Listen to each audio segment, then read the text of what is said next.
سازیا زیده کرنا توفان آکانتونا رقای دست نشان کر گوید 20 ایلونه ده توفین گنم را دستی جوتکاران بکن.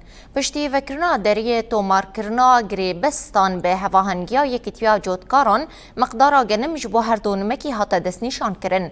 5 ایلونه تومار کرنا گری بستین جوتکاران ج آلی سازیا زیده کرنا توفان و حتا فکرن و ده حتا 15 ایلونه بدومه. لگوری سازیا زیده کرنا توفان آکانتونا رقا بقاسي 10,000 طن توف جبو كانتوني هاتيا وقطاندن.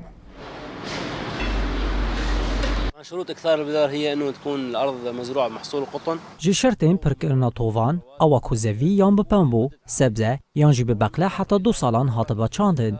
سازیا پرکرنا توفان آرقای نهال سر پیدا کرنا توفین باش جوتکاران ره و توفین گریبستین پرکرنی کار دکه. وی ساله دسته چاندنیه جبو پشگیریا جوتکاران بکه نرخ توفان داخل 225 لیره سوری و او یکجی جبر کوری وبریه تخمین کرد که موسوم در بازبوی نباش بو لو ما نخص ضراره کدن لجوتکاران بکه. مقدار توفین هایی تیرا کانتونا را قایب تمامی دکه. هروها کلیتای ویجی باشه الگور شرط و مرجن هواینه. موجودة المؤسسة بالنسبة للقاسي